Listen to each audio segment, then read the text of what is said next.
As many of you know, we suffered a family tragedy just a few weeks before visiting this park when we suddenly lost Christy's mother in a tragic accident. There's no doubt that she was on our minds throughout our visit to the park, and perhaps spending some time here helped us just a little bit on the road to healing.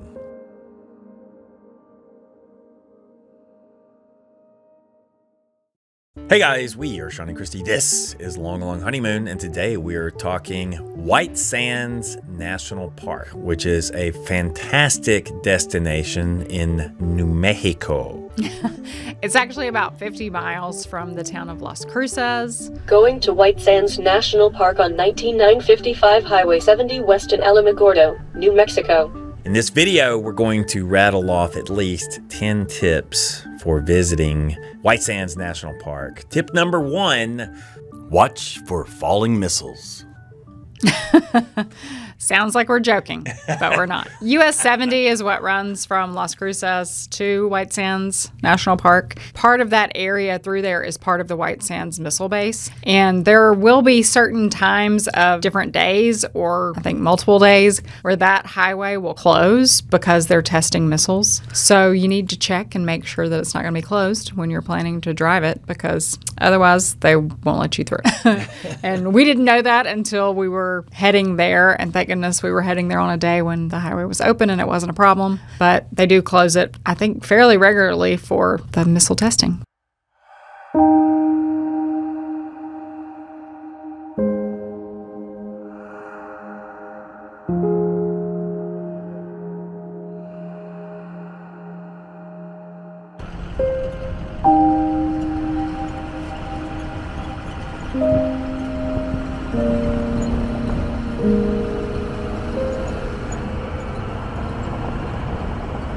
What else you need to check around White Sands National Park is the weather, because the weather can be pretty extreme. So we were fortunate. We were there in early November, which was kind of good because we had cold weather. It wasn't miserably cold, but it was pretty cold. I mean, we had on puffy coats and that sort of thing, but it was nice and sunny. So I think it was kind of perfect conditions to be out there experiencing it, because we've heard that in the summertime, the average temperature is around 97 and it's miserably hot.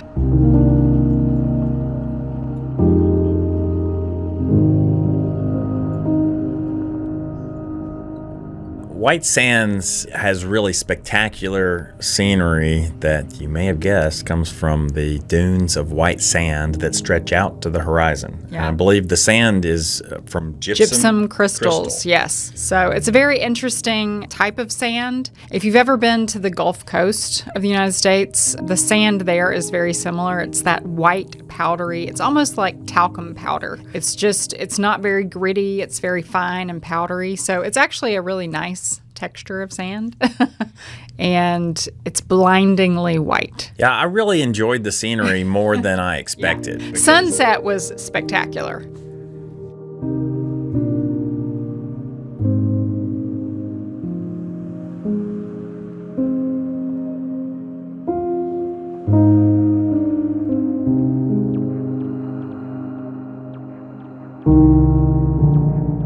You can pursue some interesting activities on the sand, including sledding, believe it or not. And what works best, apparently, is a big plastic snow sled. Yeah, like a saucer type of sled. I don't know if I'm doing this right, but you can buy them, I think, at the visitor center. We actually had somebody give us one in the parking lot. They were leaving and they were just going to throw it away, and so they gave it to us, which was really nice. And we left it behind for somebody else to use at the visitor center.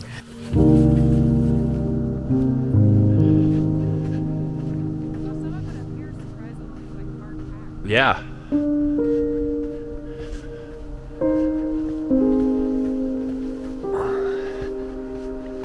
It's really beautiful.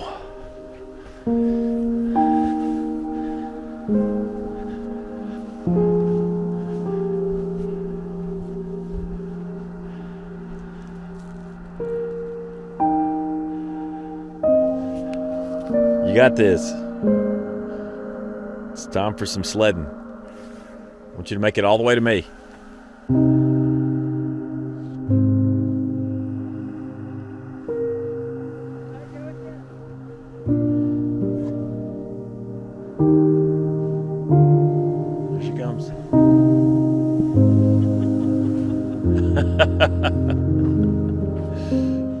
I think it's really an activity for little lightweight kids because the older you are and the bigger you are, the less likely you are to slide super easily across the sand. You know, I attempted it. It was fun, but I didn't really get any good speed going. Boo. Boo. You gotta get some momentum going. Let's try it.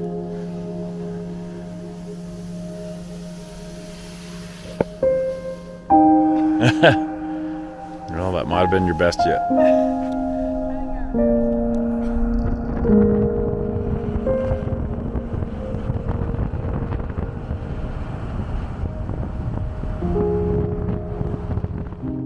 Speaking of speed, only a portion of the park roads are actually paved. And then you get on this unpaved area, which is basically hard-packed gypsum. And I was a little concerned at first about, what our traction might be. Yeah, but the park rangers were great. They were like, not going to have any problems. They have buses that drive out there. It's hard packed. Yeah, it's just like being on asphalt almost. Almost, yeah. So very smooth. Actually, it's a nice surface to drive on because it's very aesthetically pleasing. Yeah.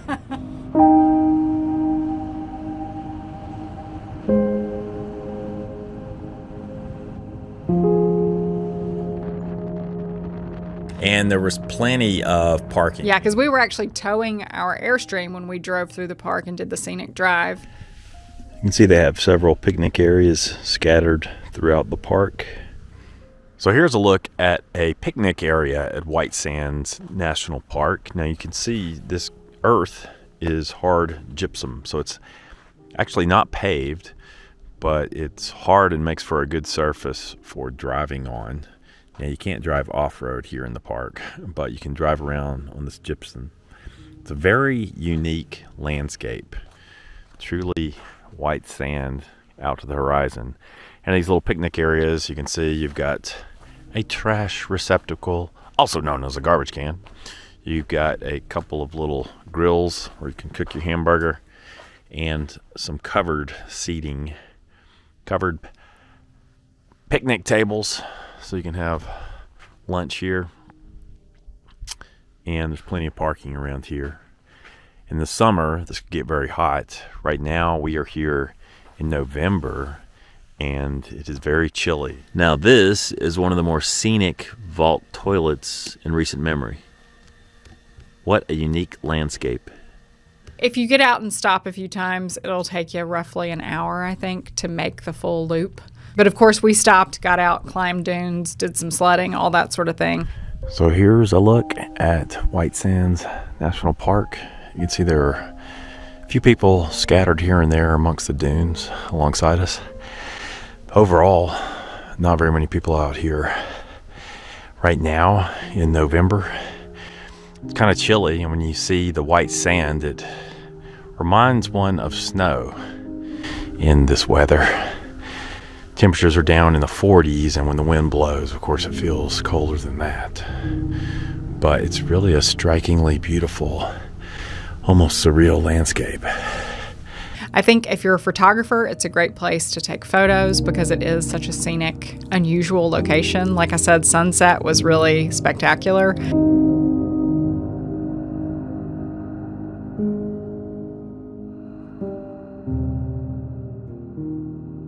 With that said, bring your sunglasses because that white sand is blindingly white. It's like being in snow, where you get the reflection from the snow. It's kind of the same thing. So don't forget to bring your sunglasses, especially if you have little kids. They need sunglasses too. And to that point, you'll want to bring your sunscreen too. Yes.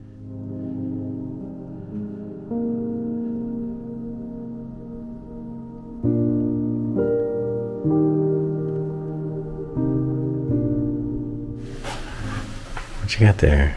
This is a pack rat puppet. A pack rat. Obviously, you want to keep an eye out for all the wildlife in White Sands. We didn't see a lot of wildlife, but I'm told there's a lot out there. Yeah. Snakes, lizards, yellow-bellied wookalars. I will suggest when you go to the visitor center, they do have a little movie that you can sit down and watch that kind of tells you the history of the park and how it's created from the wash down from the mountains where the gypsum crystals come from. And it kind of tells a little bit about the wildlife and that sort of thing. In a world of white dust and sand, most animals' chances of survival improve if they blend in. I think they play it every half hour and it lasts, I don't know, 15 minutes or so. But it's definitely worth going in and watching because it's a good little, quick tutorial on the park and how it was created. So at the visitor center, you've got the little movie theater and you've got your usual souvenirs and so forth, but there's no real food service in the park. They have some snacks and that sort of thing. But if you're wanting substantial food, you should probably bring that in with you. Absolutely. Now, the town of Alamogordo is about a 15-mile drive from the park, and that actually is important if you plan on spending the night in your RV, because within White Sands National Park, they do not have any RV camping.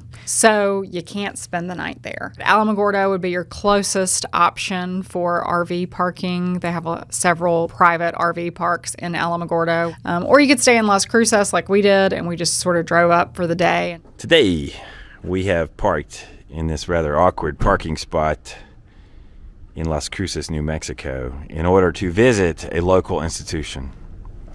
Andale, andale. Well, that's where we're going. Andale. It's a great local restaurant. Tacos al carbon, beef with corn tortillas. And Christy has some sort of flauta. You're flouting your flauta. If you're going on a hike, bring a compass. Yeah. Because you don't want to get lost out there amongst the sand dunes. Yeah, for sure. Mommy? And cell phone coverage can be pretty spotty in the park. Pets are actually allowed in the park so long as they're kept on a leash. And in addition to the hiking trails, the park has a special interdune boardwalk that is wheelchair accessible. Yeah.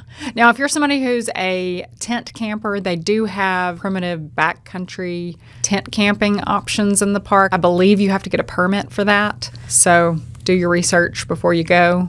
That's the only option for camping in the park. If you are nearby and want to visit the missile range, there is a museum there. And unfortunately, it was closed when we visited. They were adding a new section to the museum. So apparently it will be bigger and better. If you've been, let us know how it was. We've heard good things.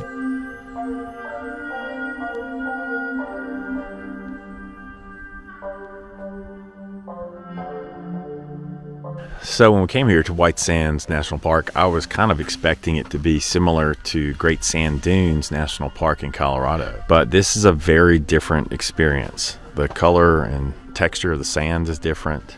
And just being out here in the center of these dunes, it just extends out to the horizon and is just a spectacular view. So it's about, I think it's 275 square miles of white sand. So it's literally like in every direction you look, like, kind of as far as you can see. But the sand was really inviting because of its sort of softer, powdery nature. Yeah. And it was just strikingly beautiful. I know that a lot of people have told us it's one of their favorite national parks. Yeah. And we were there in the wintertime, so we didn't experience this firsthand. But according to their website, the white gypsum crystals do not absorb heat. So apparently in the summertime, it's still cool to the touch. So it's not like a traditional sand where it would burn your feet or whatever. So that's kind of an interesting fact that I didn't know.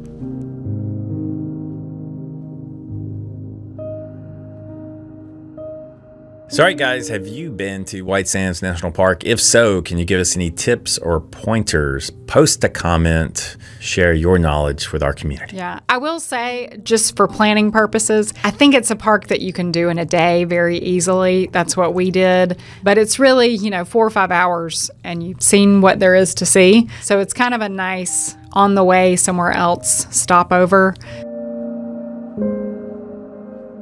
What happens when you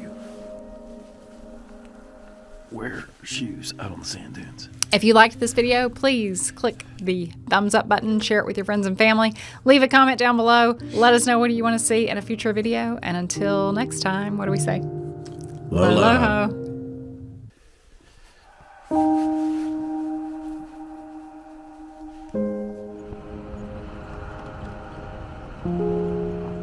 White Sands is so beautiful and serene, many people choose it as their final resting place. It's a popular destination to scatter the ashes of a loved one.